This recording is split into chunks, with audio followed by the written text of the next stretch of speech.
ਜਿਹੜੇ ਕਹਿੰਦੇ ਸੀਗੇ ਜ਼ਿਆਦਾ ਪਿਸ਼ਾਬ ਆਉਂਦਾ ਹੈਗਾ, ਉਹ ਆਪਣੇ ਚੰਦਰ ਪ੍ਰਭਾ ਬੱਟੀ ਇਹ ਮਿਲਦੀ ਹੈ ਜੀ, ਚੰਦਰ ਪ੍ਰਭਾ ਬੱਟੀ।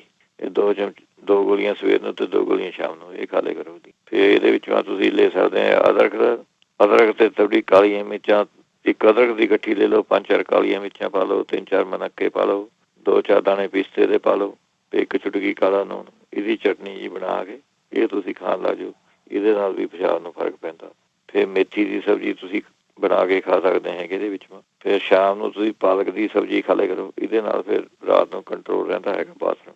ਫਿਰ ਤੁਸੀਂ ਲੈ ਸਕਦੇ ਹੈਗੇ ਕੇਲਾ, ਇਵਾਂ ਖਾਣ ਲੱਗ ਜਾਓ। 100 ਗ੍ਰਾਮ ਅੰਗੂਰ ਤੁਸੀਂ ਰੋਜ਼ ਖਾਇਆ ਕਰੋ। ਇਹ ਫਿਰ ਤਿਲਾਂ ਦੇ ਲੱਡੂ ਬਣਾ ਲਓ ਤੁਸੀਂ ਗੁੜ 'ਚ, ਜਾਂ ਇੱਕ ਭੁੰਨੇ ਹੋਏ ਜਿਹੜੇ ਛੋਲੇ ਹੁੰਦੇ ਉਹ ਤੁਸੀਂ 1-2 ਮੁੱਠੀ ਇੱਕ ਮੁੱਠੀ ਖਾ ਕੇ ਤੇ ਉੱਪਰ ਤੇ ਥੋੜ੍ਹਾ ਜਿਹਾ ਗੁੜ ਖਾ ਲਿਆ, ਥੋੜ੍ਹੇ ਖਾ ਕੇ ਗੁੜ ਨਾਲ ਖਾਈ ਗਏ।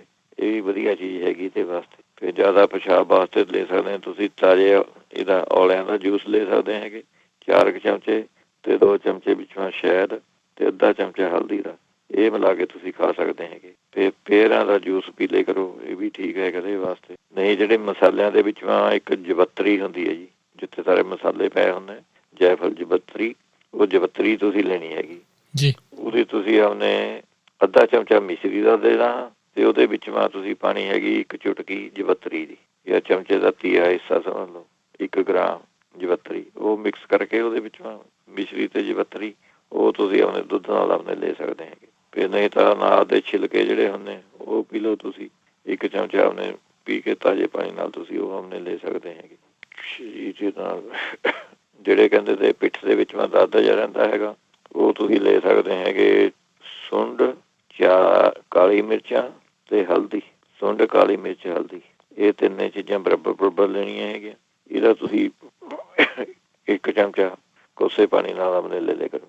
ਜਾਂ ਫਿਰ ਤੁਸੀਂ ਐਲੋਵੀਰੇ ਦਾ ਗੁੱਦਾ ਜਿਹੜਾ ਇਹ ਹੁੰਦਾ ਐਲੋਵੀਰਾ, ਉਹਦੇ ਘੀ ਦੇ ਵਿੱਚੋਂ ਭੁੰਨ ਕੇ ਉਹ ਤੁਸੀਂ ਅਥਰਾਈਟਸ ਵਾਸਤੇ ਵਧੀਆ ਚੀਜ਼ ਹੈਗੀ ਹੈ।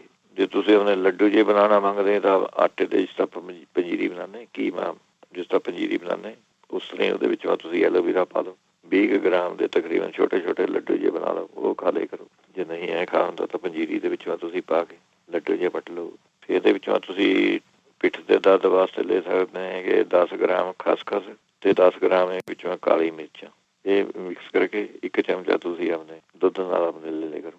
ਤੇ ਇਹਦੇ ਵਿੱਚੋਂ ਤੁਸੀਂ ਲੈ ਸਕਦੇ ਹੈਗੇ ਛੋਲਿਆਂ ਕਿੱਕਰ ਦੇ ਗੋਂਦ ਦੀ ਪੰਜੀਰੀ ਤੁਸੀਂ ਬਣਾ ਲਓ, ਜਿਸ ਤਰ੍ਹਾਂ ਆਪਾਂ ਘਰ ਪੰਜੀਰੀ ਬਣਾਉਂਦੇ, ਛੋਲਿਆਂ ਦੇ ਆਟੇ ਦੀ ਬਣਾਉਣੀ ਹੈ, ਪਰ ਇਹ ਬੇਸਨ ਦੀ ਪੰਜੀਰੀ ਬਣਾ ਕੇ ਜਾਂ ਕਰੋ ਤੁਸੀਂ ਪੰਜੀਰੀ ਬਣਾ ਲਓ ਜਿੰਨੀ ਕੁ ਬਣਾਉਣੀ ਹੈ ਜੀ। ਅੱਧਾ ਚਮਚਾ ਵਿੱਚ ਤੁਸੀਂ ਜਾਂ ਖਾਣ ਲੱਗੇ ਅੱਧਾ ਚਮਚਾ ਗੋਂਦ ਲੈ ਕੇ ਕਿੱਕਰ ਦਾ, ਜਿੰਨਾ ਤੁਸੀਂ ਲੈਣਾ ਉਹਨੂੰ ਘੀ ਭੁੰਨ ਕੇ ਉਹਦੀ ਖਿੱਲਾਂ ਜਿਹੀਆਂ ਬਣ ਜਾਊਗੀਆਂ, ਫਿਰ ਉਹਨੂੰ ਬਰੀਕ ਕਰਕੇ ਤੁਸੀਂ ਪਾਊਡਰ ਜਿਹਾ ਬਣਾ ਲਓ।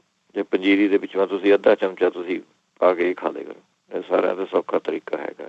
ਜਿਹੜੇ ਦਿਲ ਦੀ ਧੜਕਣ ਪੁੱਛਦੇ ਸੀਗੇ ਤੇਜ਼ ਹੁੰਦੀ ਹੈਗੀ, ਦਿਲ ਦੀ ਧੜਕਣ ਤੇਜ਼ ਹੋ ਜਾਂਦੀ ਹੈ, ਜਿਹੜੇ ਅਨਾਰ ਦੇ ਦਰਖਤ, ਅਨਾਰ ਦਾ ਦਰਖਤ, ਉਹਦੇ 10 ਪੱਤੇ ਤੁਸੀਂ ਤੋੜ ਕੇ ਉਹਦੀ ਚਟਨੀ ਬਣਾ ਕੇ ਪਾਣੀ ਪਾ ਕੇ ਰੱਖ ਦਿਓ। ਤੁਸੀਂ ਸਵੇਰ ਨੂੰ ਉੱਠ ਕੇ ਤੁਸੀਂ ਛਾਣ ਕੇ ਪਾਣੀ ਉਹ ਤੁਸੀਂ ਪੀ ਸਕਦੇ ਹੈਗੇ। ਅੱਛਾ, ਫਿਰ ਤੁਸੀਂ ਗਾਜਰਾਂ ਦੀ ਖੀਰ ਬਣਾ ਕੇ ਖਾ ਲਿਆ ਕਰੋ ਸ਼ੱਕਰ ਪਾ ਕੇ।